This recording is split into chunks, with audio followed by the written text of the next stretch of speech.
Welcome back. Today I am doing brakes on a 2015 Honda CRV. Should be pretty straightforward. Got the jack in this position. Some people said, hey, you jack up a car. Well, if you can't jack up a car, then you probably should be working on one. There's a block right here. That's your jacking point.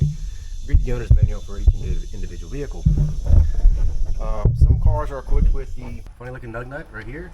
And it has a certain pattern. There's a little key that goes into it. For this one, it comes in a little baggie, looks like so. And I need to find it before I move on to the next one. Oh, here it is. Here it is. So it goes in. It's specially shaped inside there to fit that pattern, and then it's your typical socket that would fit all the rest of your lug nuts. So I've already kind of loosened that up before I jacked it up, just so I don't run into any trouble. And I'm going to finish taking off the rest of the lug nuts.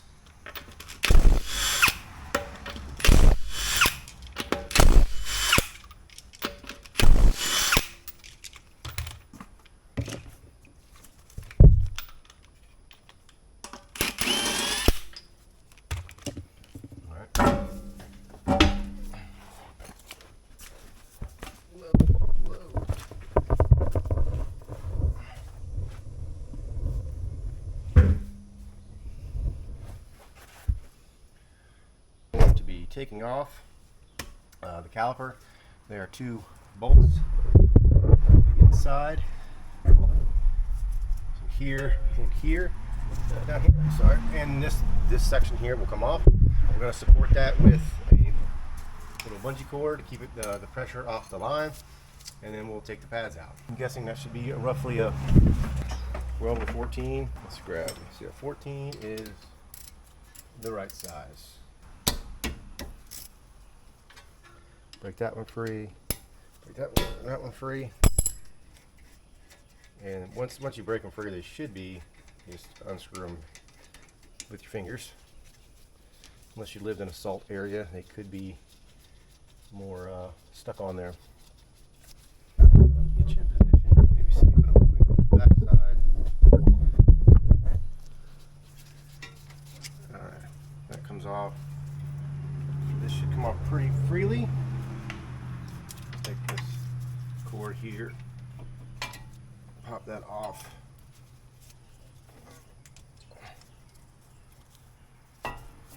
and support it there.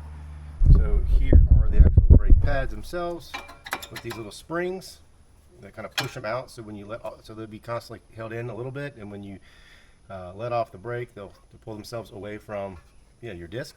Keeps you from using them or having some drag on the brakes. So the new kit came with all the new hardware, which is the bottom plates and top plates, the new springs, and the inside and outside metal pads as well. Most brakes do have that. Today I'm going with the Akabono Premium Pro or something like that. Something in the name. Expert. Here is let's see if I can find the part number on this box. Here's the part number here, ACT 1089A. And these are supposed to be the same. This is what Honda uses for their brakes. What I've heard. I can't back that up. Maybe Google that yourself. So it comes with all the nice hardware here. Left and right brakes for the front. They do make them for the back as well, but we're not doing the back. I'm going to compare the pad for new versus the used. So first we're going to pop up these little springs. They just pop out like so. Put all the old hardware in the box. And the pads will shimmy themselves out. So they're getting kind of low, as you can see here. Let's compare it to the new one. Open these up.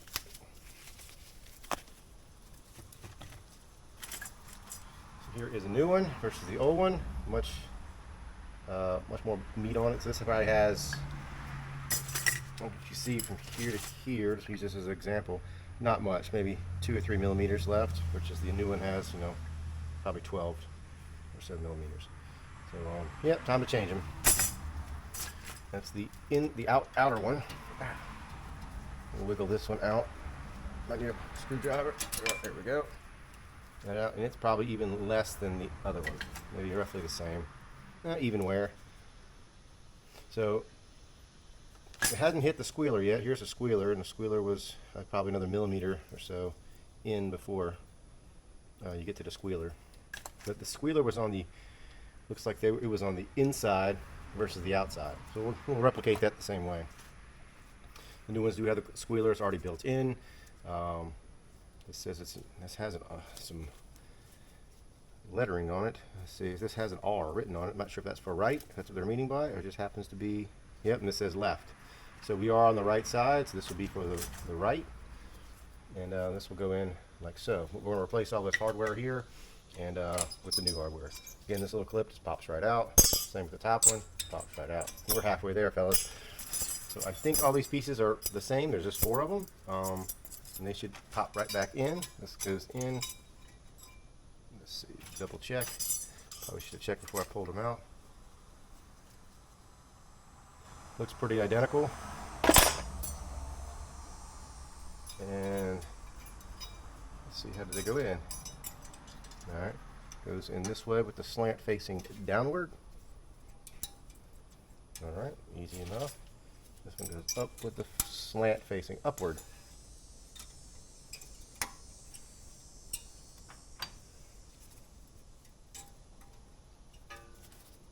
I wish they came with a little bit of grease, but they did not.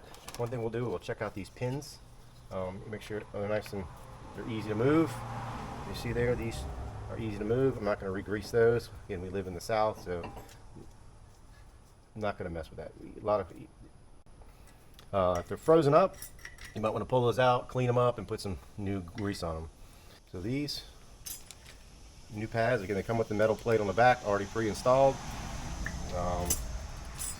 So I'm going to get a little bit dab of grease and put it on the back side so they don't squeal. Snap them back in. Or only last part to do is to push these calipers, since they're protruded out more and more as you drive, as the back pads wear.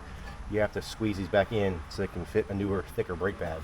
Alright, got me some lube here. Find me the right stuff. You're probably going to give me grief for this, but it's rubber grease. It's not on rubber, but we're just going to put a little dab on it. No more than that. This just kind of keeps some squealing down. It's pressurized against the piston.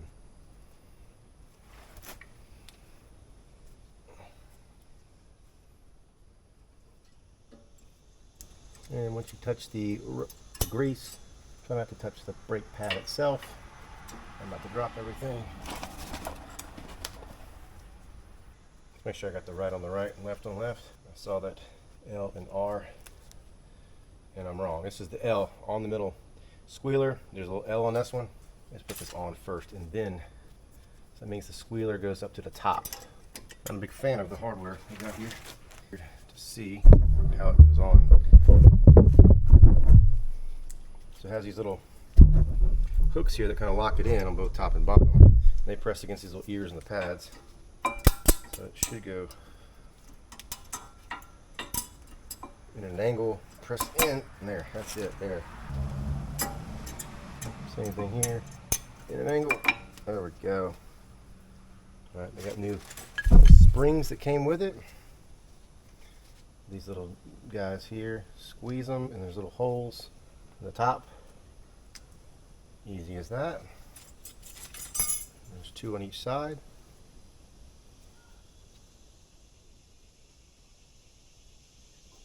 Alright, let's put these on kind of last. Yeah, we'll put the springs on last once the caliper's on, so we can something holding them in.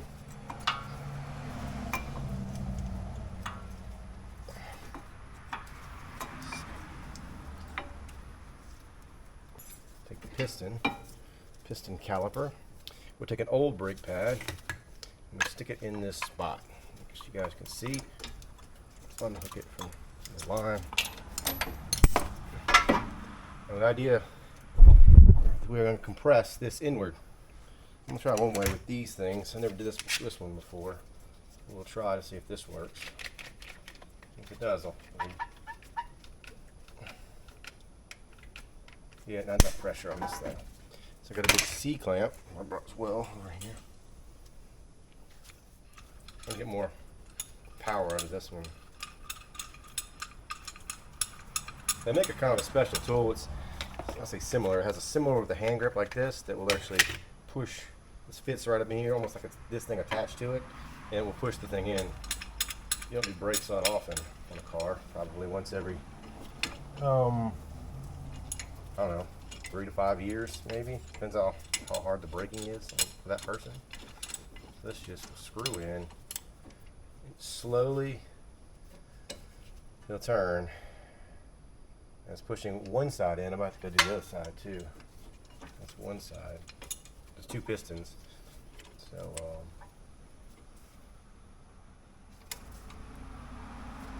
slowly turn it. If I get in the center, it'd be great, but there's something in the center that keeps me from doing it. This is just a C-clamp, I think from Harbor Freight or Amazon. They're pretty cheap. Probably could have had a better one. And kind of the downside of this right now is that I'm pressing in the center, I mean left or right, and it's pushing back pressure on the other piston. There's a nut banjo bolt in the back. I'm going to hook to it to press against it. And now both of them are going at the same time. To me, brakes are probably one of the easier jobs to do on a vehicle, just because there's a lot less, there's some dust involved, but not as much dirt and remnants of oil and that stuff. You don't have to check up the car really, you just have to remove the tire. So that makes it a lot easier. If you have a truck, changing oil, not too bad. Don't have to jack up the vehicle either because it's pretty high off the ground typically. And, this is probably the most tedious part right here, is compressing this caliper, compressing the pistons in the caliper. Alright, so when you see that the pistons are pretty flush, it should be good to go.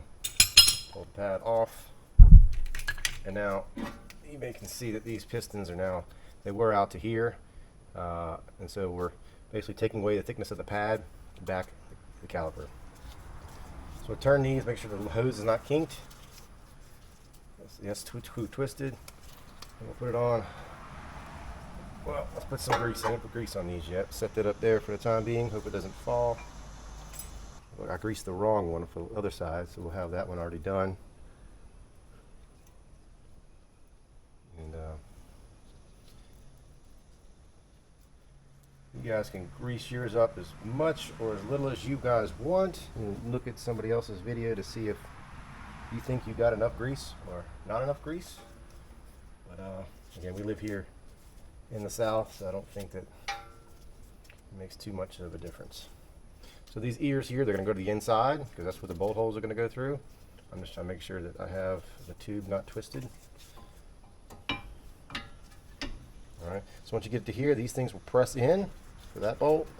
This will press in for that one. Alright.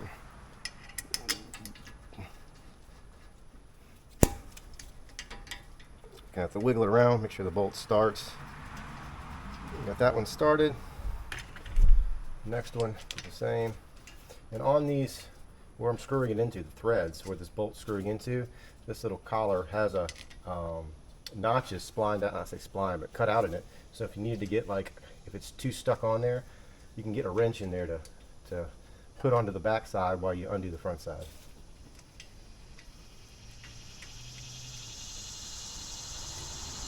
Alright, come on, bolt. It's not catching. There we go.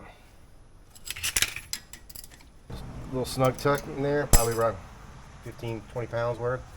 And that's it. That one's done.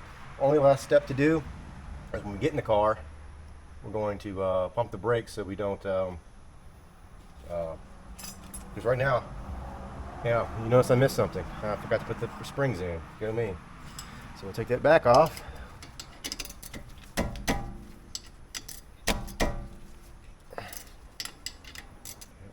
Things happen. You caught making a video and caught up doing a video and you forget what you're doing. At least I caught it before I did all the rest of the stuff. Alright. Some vehicles don't even have the springs, but since these do, we're going to put them on. And they're slippery. I think I can put them on after the caliper, but that's not correct. That's one Hoping the pressure doesn't kick them out. All right, one.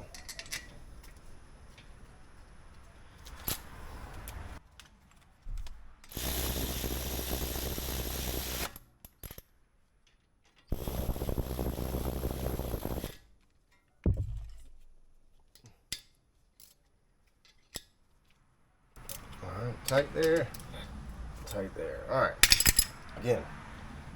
It's complete. Only thing not complete is pumping up the brakes. I'm going to the other side, and again, I did jack it up with the jack stand underneath, and just for safety, put the wheel back on and lower everything down.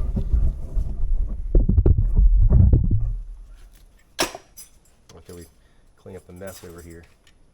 I knocked you over. Hey.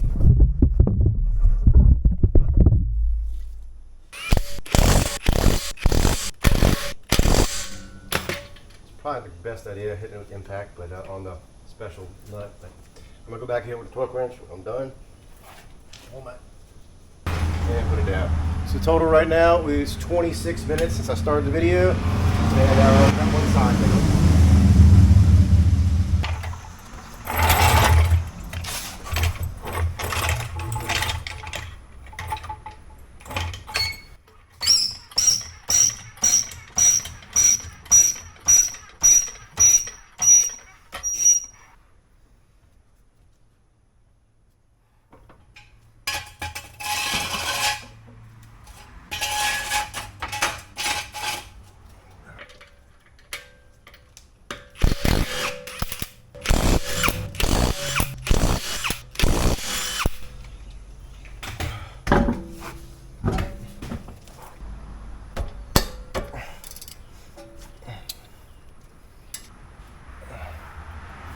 That one's tough.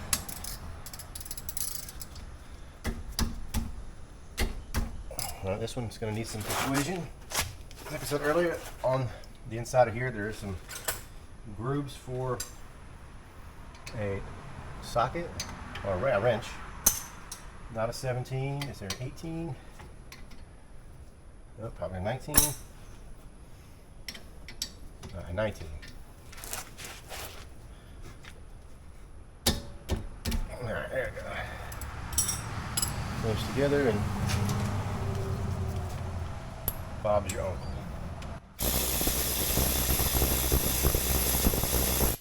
Just using this to speed up the process.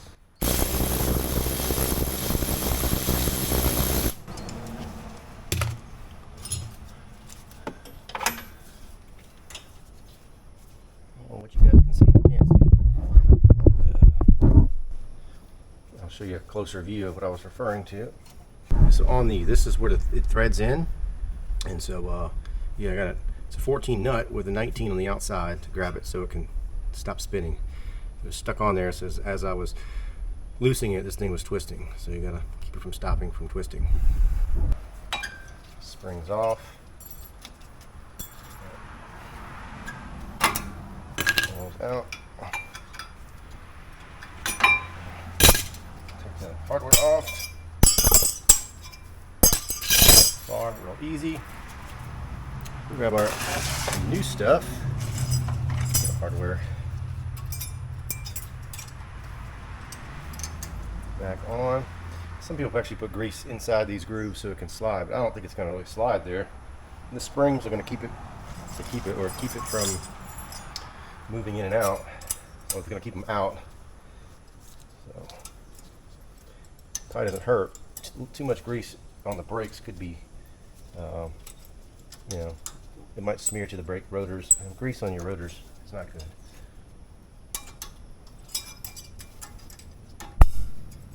Alright, next will be, this is the outer one with the squealer. I say outer to me, but it's inner to the car. It has a squealer. It actually has the left and right. This one says left on it.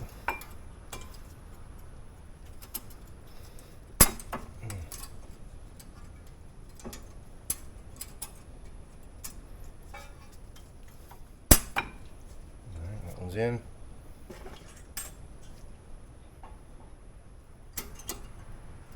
I don't think these have a left or right. If they do, I messed up.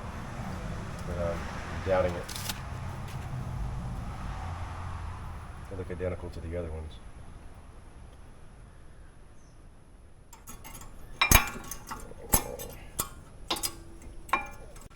Kind of give it an angle, and it's in. All right. So now I'm going to squeeze this back in.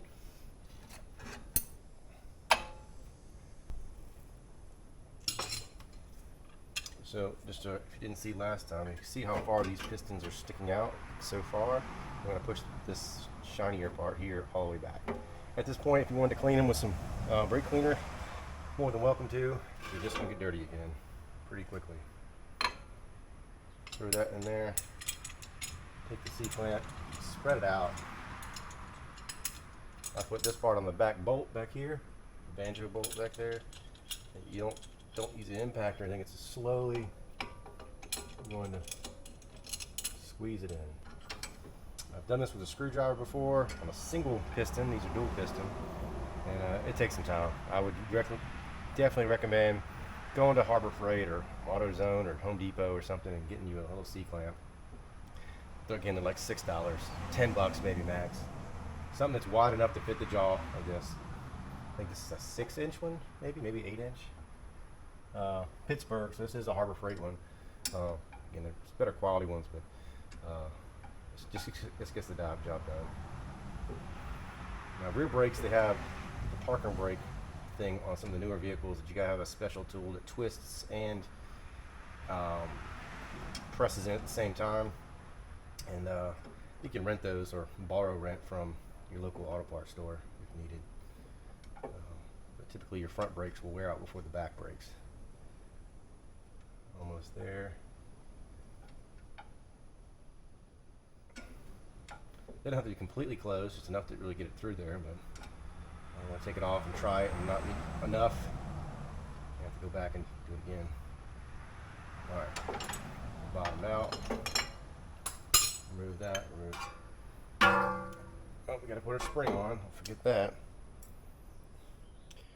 If your brakes didn't come with the hardware, you can always probably use the hardware from the old ones. Well, that's the problem, you can use them. Just if you have a new one, use the new stuff. Add some grease to the back.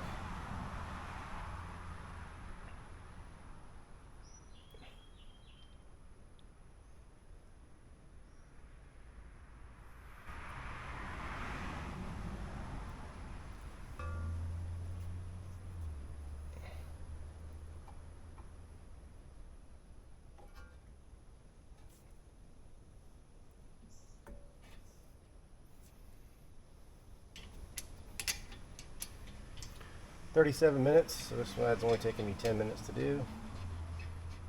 Again, I think this is the easiest job to do yourself. People are maybe scared of it because, hey, it's their brakes and they don't want to mess with something that makes them stop. It's understandable, but once you do it a few times or know the concept of it, it's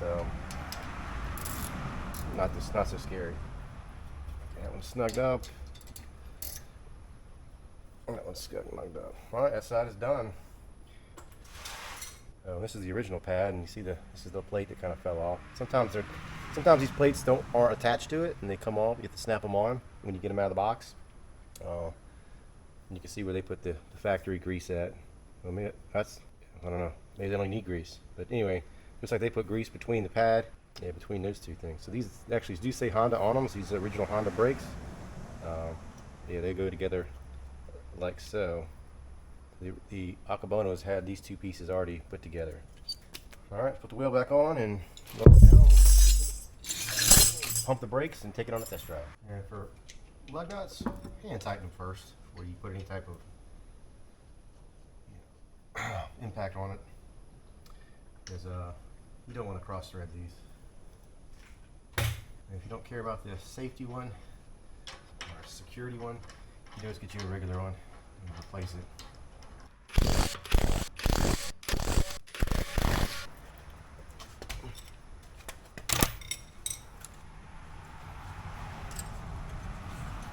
Put my tools up. and take on a ride.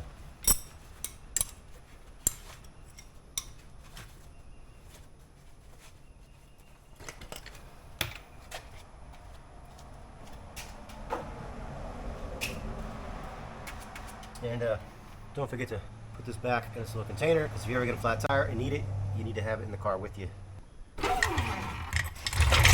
That's a wrap for that. And again, remember to pump your brakes when you're done.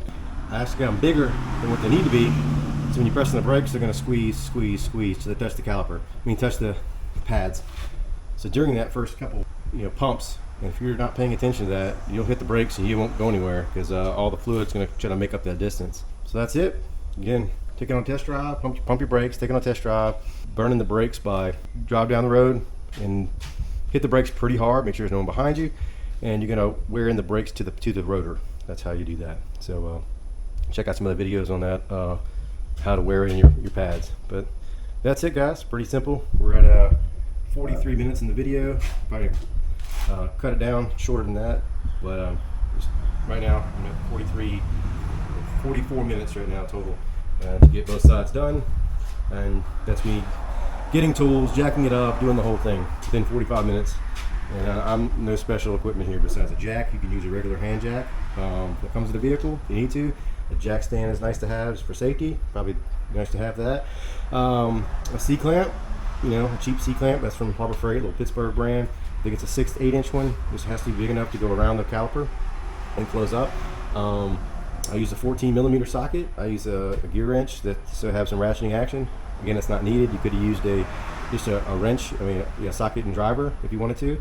And I had a 19mm top bolt on this side to a wrench to get the other side so I can break it loose. Those are all the tools I used. Nothing else besides a little bit of grease. I'm not saying it's the best grease to use for this. Probably get some feedback maybe in the comments about how that's not the best grease to use, but there is some brake grease you can get when you buy brakes. You can use some of that. Really, it's just to keep any type of squealing or some vibration down. That's all the purpose of it is. That's for rubber. It's not rubber, but that just doesn't break down any kind of rubber. Anyway, that's it. I'm going to end the video here, and please like, subscribe, and leave some comments. I'd like to hear some feedback from you. See you guys next time.